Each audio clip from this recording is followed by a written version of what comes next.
Right,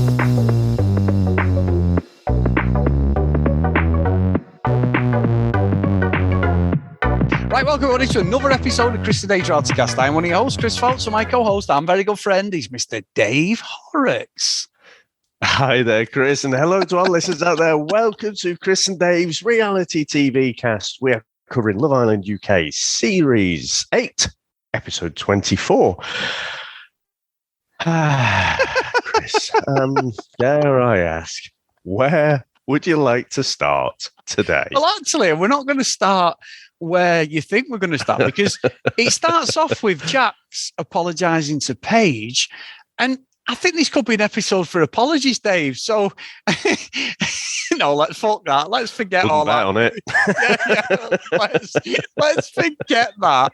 I have never been so happy watching Love Island as I was tonight. I literally fist pumped. I had Jordan messaging me going, "Dad, you were right." I went on Facebook straight away. Tom Cruise putting his shades on, being smug. There's been all sorts of comments saying, "No, we're not having it." This reality radar. Hennessy had a great post about me. He was like, "Chris, don't try and blag me. I've been with you from the start." But Dave, we've had a lot of support as well. I love it. I love the fact that it's just causing so much mayhem everywhere. Everyone's just gunning for me. And honestly, first person to message was you. And then our good friend Joe Russell got a little message on Twitter, Dave.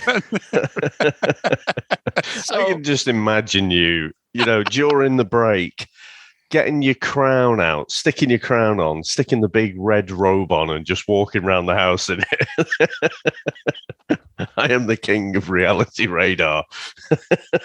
Well, apparently, there's clauses in it now, Dave, because Davide didn't pick her. So, I mean, I'm sorry, but it's an open and shut case as far as I'm concerned. This is the only one. So you said it's not going to start where I think it's going to start, and then we go straight into it. You're just like, oh yeah, something about Jax. By the way, I was right. No, I think. All right, let's go there first. So I don't think her picking him is in the spirit of them getting back together. However, where I'll concede a little bit of ground is that I saw a softening with Davide. So he wasn't gutted, and he said in the VT, he was a little bit, secretly happy that Ekin-Su picked him, because there were a few options there, weren't there? A couple of the other girls could have picked him. So that's where I'm like, okay, I might have my 1% has gone up a bit. So from here, though, but I am not ready to concede that they are back together just yet.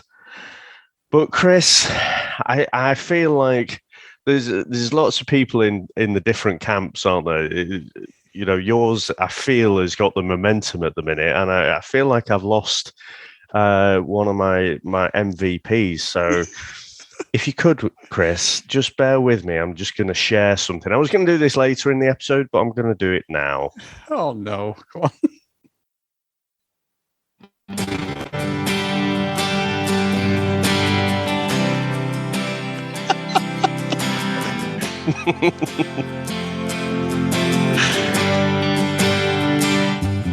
I'm through with standing in line to slay the man called Chris. I've had to change my view, and here's what it is. This show hasn't turned out quite the way I wanted to be. Voice? Yeah. I wanted one strong man, put Ekin-Su in place, but turns out Davide has more than one face, and now I'm having to say a small sorry. I'm gonna have to say sorry just to clear my name, cause it is Chris who deserves the fame. Cause we all just thought that Dave's the star, and everything Chris says is so bizarre. His views come easy like he's half asleep, and then he doubles down, gets him twice as deep. But Davide left the jaw ajar, and Ekin-Su was faster than a jaguar. So now we say sorry, yes, we've wound up there. Have to bow down now, cause it's only fair. Oh, hail reality radar. Oh, no. Oh, hail reality radar. now. You were expecting a Slater. Dave, I was not expecting that. I thought that was you playing the guitar then. That is magnificent. Dave, put the full stop. I'm finishing the podcast. I'm going off. We're finished now. That's it. That is a lot to live up to for all your future predictions now. Dave, Joe Russell, I am saluting you, my friend. That is amazing. And we've got it all. That should just be our new theme song, Dave. Really? Don't push it. Okay, sorry. But I will say, sorry, go on. No, sorry, I will say, I do think you're sort of partially right on that, because I think Davide, me and Sam were talking about this tonight, is Davide's ego was bruised, and we said it in the episodes, all joking aside. And I think it's more of he really likes it, and he's probably never had someone reject him like that. You know what I mean? I know it's a show and everything, but I can't imagine as he's got older. I think he's not had to try very often. He's a good-looking guy, but I think that's more what it is. I think he really likes her, and I think he's just struggling to admit it. And obviously, because he went so far the other way when they split up and was so firing that, I think it's more his ego is bruised at the end of the day. I'm not saying that when they get in Casa and more things couldn't happen, because it might do. But at the minute, Dave, I'm taking the victory. I've got my own theme song. End podcast as far as I'm concerned. Now, just exploring that couple a bit more, there is a conspiracy theory, isn't there, Chris? Because we've now gone a couple of weeks with no bombshell coming in at all. So no drama at the recouplings, really. You know, it's even numbers, even number of boys, even number of girls. And rumor has it there was supposed to be a bombshell coming in, but they went back home. And there was stories about Ekin-Su's apparent deal on the outside with someone. Yes. Jamie, I think his name was Jamie Price. Yeah. So she kind of, we've got Casa Amor coming up, haven't we?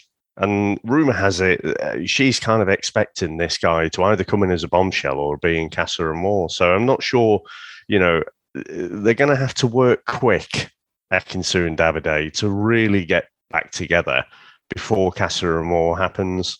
Yeah, I think so. We might see it move pretty quick. You know what it's like, Dev. I think it's next week's Casa Amor, but there's still something there, definitely. He's still being cool, but I did like the fact that when he made her a drink and Luke and that were taking the piss, going, oh, yeah, you made her a drink, man. And he's like, no, I'm not. No. Yeah, he's showing a different side to the boys, isn't he? He's kind of like, he's still very much, no, I'm not. You know, I've said this is off and it's off. But like I say, secretly in the VT, it came across that it's not quite off. No, but moving on, Chris. Well, I'll just say one last thing then. Other than the fact that was right, but joking aside, he looks at her really sweet, Dave. He looks at when she's there, his eyes light up. You know, there is something there, definitely. Whether they pursue it, I don't know. But I think he has got a connection with her. Yeah, I mean, they always had that kind of chemistry, didn't they? And then it was just the whole sneaking around on the terrace thing. So yeah, let's see. But you were saying about Jax, and I still think there are still massive red flags with Jax. You know, I don't know if they were keeping his crappy moments off camera before. I don't think they're trying as hard this time. But did you notice old Ian Sterling there, right at the start of the episode, was saying about, what was it? Andrew being a cunning linguist. Yes. But you know, sometimes to settle a bit of bad blood, because Tasha seemed a bit annoyed, didn't she, at the end of yesterday's episode? And, you know, she's obviously not bad at it.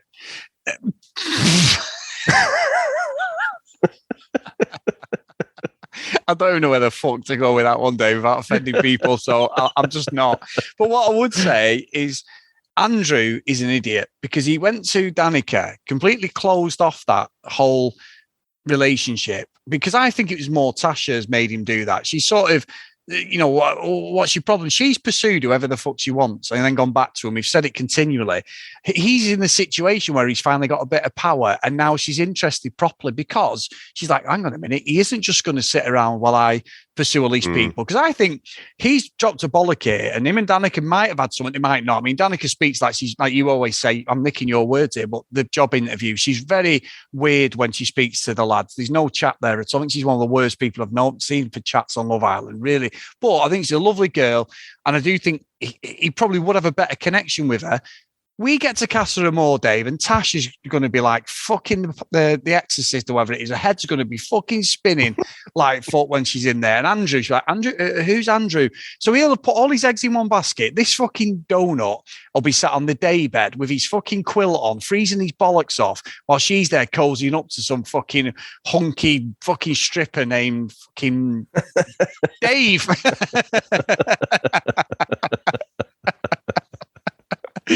So I just think he's a dickhead, Dave, and he gets what he deserves, unfortunately. Wow, a bit harsh, I feel like, but yeah, you're right. He probably didn't need to close that off with Danica, but he's not thinking that way. He really likes her. He's not thinking tactically, I don't think. No. So I just think let's see. I do think you're right though, in terms of how Tasha will behave in Casa Amor, and then how. Andrew, I think it'd be Andrew and Luca out on the daybeds, freezing their nads off, like you're saying. Yeah, and we had this discussion on Discord tonight, like who's going to be like the Jake last year who was in a stable relationship and caused a load of fucking mither, didn't he? He was encouraging them all to make himself look good. I think Luca's going to be the one. They're getting Casa Amor. He's going to be encouraging all the guys to cheat, do whatever they want. Well, he's there like he's some fucking halo above his head, and they might show that so he looks great to Gemma, because I didn't say something I wanted to say. Yes, I forgot. But when it was all kicking off between Gemma and Jax and all that, Lucas still had a go at it and turned it on himself. He was like, "Oh, you won't speak to me," and I've been waiting. And even tonight, it's like I've been waiting 4 weeks for you to say something. It's like, just accept that she likes you, you fucking dick. He seems to think that he's all in and she's not. Yeah. It's Love Island. He's so fucking bizarre. His morals, and he's all over the place for me. So I think he'll be shit stirring and then go back like he's the Messiah or something, and the greatest boyfriend ever. I think he's quite consistent, actually. Quite consistently needy. Yes. Just everything. It comes from that same place. He's just so fucking needy. I can't think of another example. We sort of poke a little bit of fun at Andrew. I don't think Andrew's as needy as Luca is. Yeah. No, I don't think so. Luca's just, every time he's on the screen, Dave, he has the odd good one-liner, and he throws out barbs which are quite good in the context of what's going on. But when he's talking, interacting with Gemma, I'm just like fucking curling my toes, because I just think, Gemma, no. And then she was saying about when she did the speech about when she picked him, and I was like, oh, fucking hell, Gemma, I think you can do better than him. You know what's going to happen.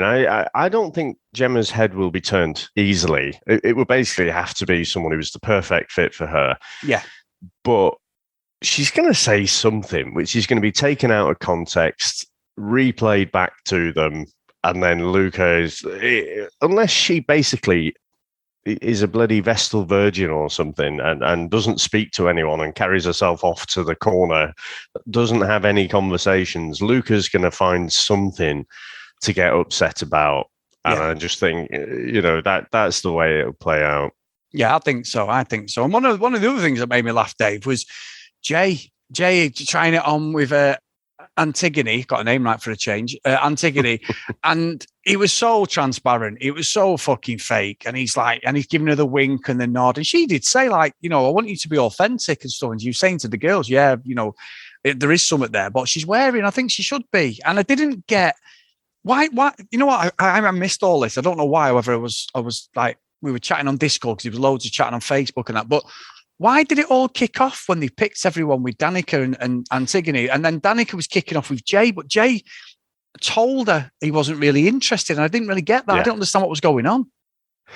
Well, I think that's you've just described it. So Danica was having her interview-like conversation, and I swear she would be better on The Apprentice, wouldn't she? Just that forthright way that she speaks to someone.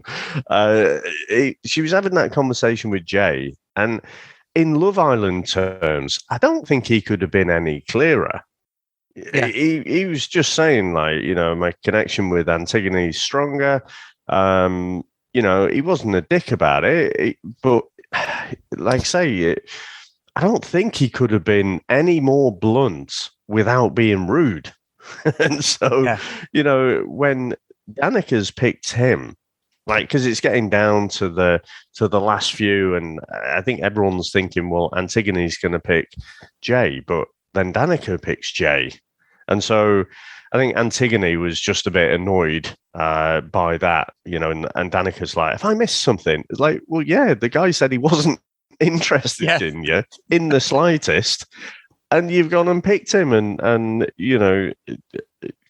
she's got to pick someone, but she's ended up picking someone that it wants to explore a relationship with someone else. So and Jay was like, yeah, you do you. It's just a bit bizarre, really. Yeah, because I've been critical of Jane, quite rightly. He's just a bit of a snaky fucker, but I didn't think he did anything wrong. They were all day being desperados to try and stay in the villa, which obviously you have to.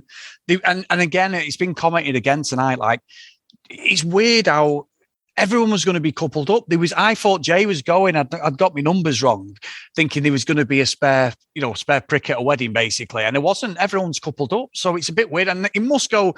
I know we've done the vote straight after the show, so there must be someone going. But it was when Ian. I hate that when Ian says a couple could be potentially going. No, just fuck them off. You know what I mean? Like, what's the potential about it? Just fuck them off. I think they're going to do it in order till we get to the last 2 or 3, and then it'll be down to the Islanders to boot them off. So we get that little bit of drama where they've got to potentially kick a friend. But I think Antigone and Charlie have got to be favourites to go, Dave. I think more than anything. Charlie's fucking dull as dishwater, that fucker. Yeah, and I guess, Danica, if everyone else, the popular vote for everyone else would have been for Danica to choose Charlie, and that would have sealed her fate, wouldn't it? She'd have definitely been off the island then, whereas, Antigone comes across quite well. So, and Jay might have some supporters in there. Again, cracking body, Chris, hasn't he? He's just chiseled from granite. So who knows? But yeah, that didn't sort of make her popular. But yeah, I don't know how you didn't notice there were even numbers, because I'm sure I've said it on this podcast about 5 times. But I was too busy reveling in my victory, Dave. I'm sorry. You're wallowing around like Pumba in a fucking mud puddle. But so yeah, I don't know. I don't know what they're going to do.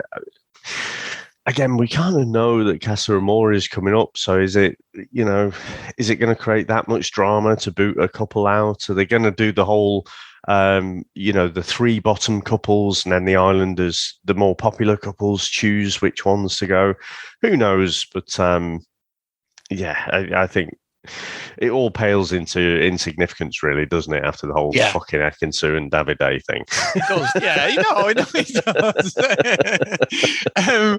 But Dave, one last thing before we've got 3 great emails, to be fair. But one last thing is, I didn't really clock it at the time, but I saw Amber Gill had put it, and a few other people. They sort of having a go at Paige for her reaction at the end there. Dave said she was being like a fake nice person. Didn't pick up on it. I must have missed it again. But did you see any of that? Because there was quite a lot of people saying she was being a bit nasty. I think it's towards Antigone.